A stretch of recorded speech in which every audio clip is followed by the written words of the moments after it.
So, as people might be aware, the UK has a little bit of a statue problem, or at least some people seem to think so. Obviously, I do not. Are they coming to life and killing people? Unfortunately, not yet, but Damn. alas. So, the first thing I would like to look at is this article by Rory here, which says, a statue of Sir Francis Drake is to be given a plaque outlining his slavery expeditions. So how much do you know about Sir Francis Drake before I get started? To be honest. I know a fair bit because this picture that Rory's actually got in the article is from Plymouth, which is my hometown. So I've walked past this countless times, So he's a local beyond hero? measure. Well, yeah. Personal role model for you? Well, allow me. The slavery stuff, not so much, but the guy defeated the Spanish Armada while playing bowls. He was just like, yeah, I'm going to orchestrate this attack, but I'm not even going to be there to watch it. I'm so confident that it will succeed. I'm going to play bowls while the Spanish Armada burns. So that's something to be respected, although many people have suggested that it's a bit of an urban myth, but the guy's done some amazing stuff. So, as Rory's article states, I'm just going to read it all out. A statue of the 16th century naval captain who saved the British Isles from the invading Spanish Armada will be modified with an information plaque detailing his horrific slave trading expeditions. Despite 89 letters of objection, the addition of a plaque to the statue of Sir Francis Drake in his hometown of Tavistock in Devon, which is about, 45 minutes drive away from Plymouth, what? Was confirmed by the local council following the rampant nationwide historic revisionism of last year's Black Lives Matter protests. Under the plans, which come as part of an effort to better reveal the significance of Drake and providing understanding to residents and visitors, a new plaque will be next to the statue, which will read, his life story is full of contrasts. He was seen as a hero for being the first Englishman to sail around the world and played a major role in defending England from the Spanish Armada, but he was also involved in several horrific slave trading expeditions. Furthermore, as a privateer, he looted and plundered Spanish towns and ships in Europe throughout their empire in the Americas. So 2 good things and 1 bad thing. Yeah, pretty much. Well, I don't understand why they're trying to portray him plundering Spanish towns and stuff like that. Yeah, that's why I'm calling it a good thing. Because it's like, well, that makes him sound fantastic. Yeah, they were our enemies. Just like, yeah, they were doing the same to us as well. Also, the slave trade stuff. I mean, when did he do this? I don't know much about him, but there's the thing about, what was it, Edward Colston, that at the time he was engaging in the slave trade, everyone on planet Earth believed slavery was okay. It wasn't like the Catholic Church was nagging their head, being like, not sure about slavery, and he was like, whatever, just going on. Everyone on the planet, including every black person on the planet, including every person of colour, or however phrase you want to use, was engaging in slavery, particularly the Arabs.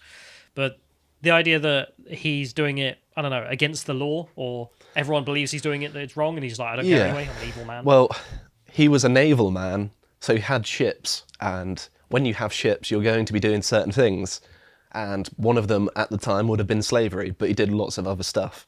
And is it one of those things where if a person who is notable has just one aspect of their character which is questionable, do you just discredit all of the things that they did? Do you ignore them as only if it's a virtuous person? Questionable at the time, right? Yeah. So that's the thing. I mean, Jimmy Savile, for example. That was exactly who I was going to mention. Pretty much always thought pedoism is bad. Therefore, Jimmy Savile can be said to have been a bad man. But this guy doing slavery at a time when everyone thinks slavery's not a moral evil, well, then it's hard to say that this is an evil man. It's a man living in the time he is. And I know it's a bit of a silly point, but he did lots of other stuff. It wasn't like his main job was slavery. He probably just did a bit of slavery on the side. Francis Drake, slaver, I don't know, he went around the world, something, I don't know. Yeah, you don't circumnavigate the world if you're out to just enslave people. He was a pioneer. He got lost.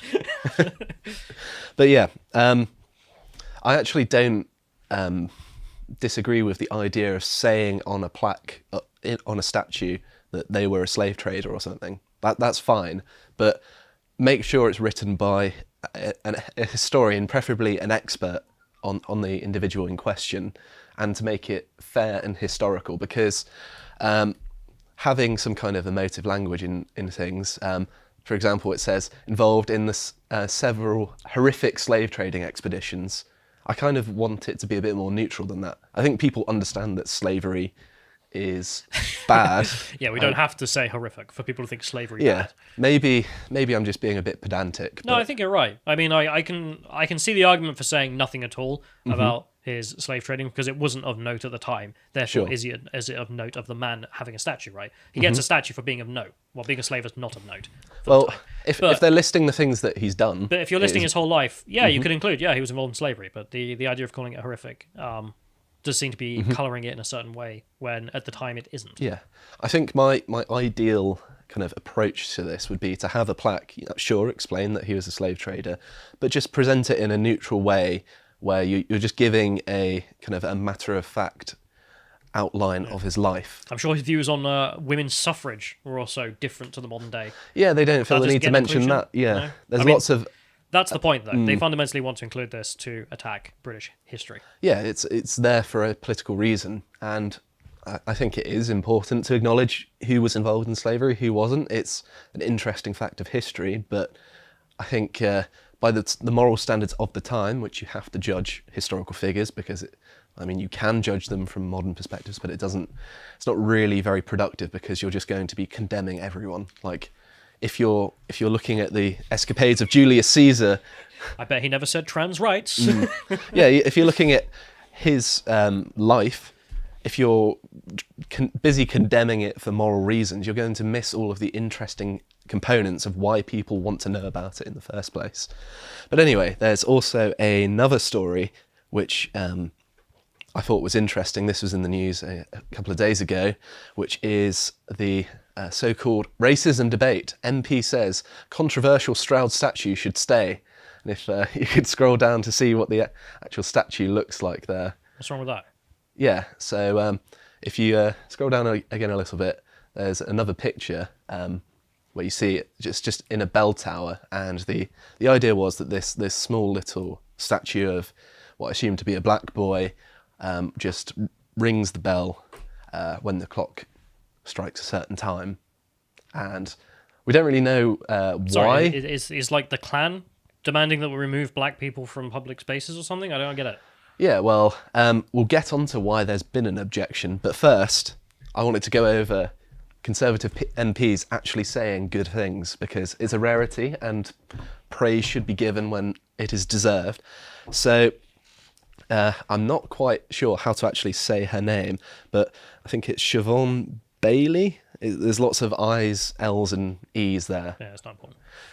But a Conservative MP said it would be counterproductive in the long term to remove the statue, and she defended the 247-year-old statue, saying that I understand and share the anger about racism, but effectively banning past prejudice by making it physically disappear from our parks, buildings and roads is not valid in a mature democracy.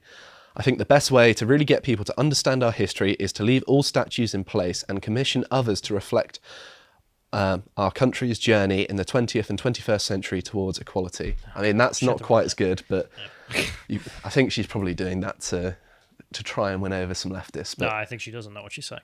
well, maybe that too. Yeah. But the sentiment is good, so let's not be too harsh. This is a perspective of history is history, and if your move is to destroy anything that makes you feel some shame, let's say, that's not valid. And Yeah, this was the case with the Democrat statues in the United States.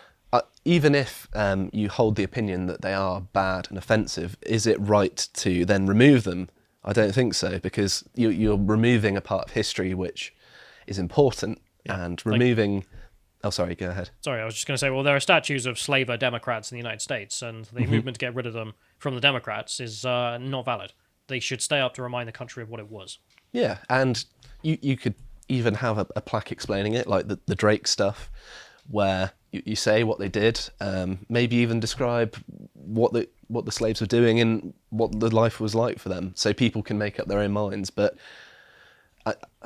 it just seems so counterproductive to remove them, as you say. What's wrong with this statue, though? What's wrong with the boy? Well, it's a small black boy with like a gold leaf skirt who rings the bell, and we shall get on to the person who complained about it. It was just one art student, of course. So let's see what he says about it. So there was a Guardian article, of course, which was assessing the role of the clock, which apparently was slowly becoming white-faced by Bird excrement. So it talks about the person who complained, who is named Dan Guthrie, and I'm going to read the first 2 paragraphs just to outline how ridiculous this is. Much of Dan Guthrie's life has been haunted by a disturbing mechanised figure resembling a tethered black slave boy, which is supposed to strike a bell hourly in the centre of Stroud. He passed the automaton, which is known in clockmaking circles as a jacquemart, on his way to primary school in the 2000s and secondary school, and now on his journey into work in the Cotswolds town. I love the idea, like, he walks into that church and he just hears, like, woo, like, haunting his existence. He doesn't even go into the building, he just walks past it. His life has been haunted by a disturbing mechanized figure.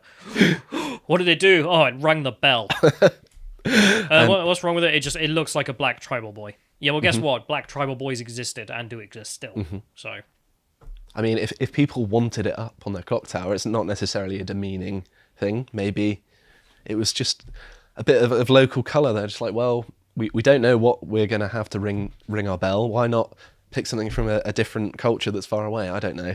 Like, we don't actually know the reason for doing it. It's not necessarily to demean... He just thinks the existence of black tribal boys is apparently inherently racist, yeah. And his quote here is, "My eyes lock onto the black boy clock every time I turn the corner onto Castle Street," he explained from his home in Stroud. "The boy has huge red lips and is wearing a golden leaf skirt, and he is weirdly enslaved to the clock mechanism when it's working." Sorry. It's ridiculous, isn't it? He's not real. He's enslaved to the clock. Must free this free slave. Yeah. And then he says, "It is an offensive racist relic from the transatlantic slave trade, and the fact that it is still up in Stroud is a mystery to me." He's not a slave. He's got a spear. Slaves don't have spears. Nor are they dressed like tribals. I don't know what on earth he's talking about. I mean, the only thing he's got there is that it's got red lips. He's also going to start talking about, these cuckoo clocks, yeah, the cuckoo in the cuckoo clock. It's a slave to the mechanism. He's enslaved to the building that he lives in. He only gets to come out for 1 minute a day. Yeah, it's a little bit absurd, isn't it? I mean, oh, God. And it goes on But, to I mean, say... if his complaint is that it's got red lips, I mean, we can always just get some lipstick, fix that, and then he'll be perfectly happy, presumably. But then, do you really want to paint over history? That seems a bit blasphemous. Although... No, it's to get the point that obviously this guy's full of S. Okay, fair enough. But yeah, in a case like this, obviously just do nothing. Like, that is the best solution here. If there is a statue, sure, have a plaque that explains their history. If it's something like this, do nothing. To be honest, I could put a plaque up that's just like, "He's not a slave, he's got a spear, you dunce." I would happily pay money to have that plaque there.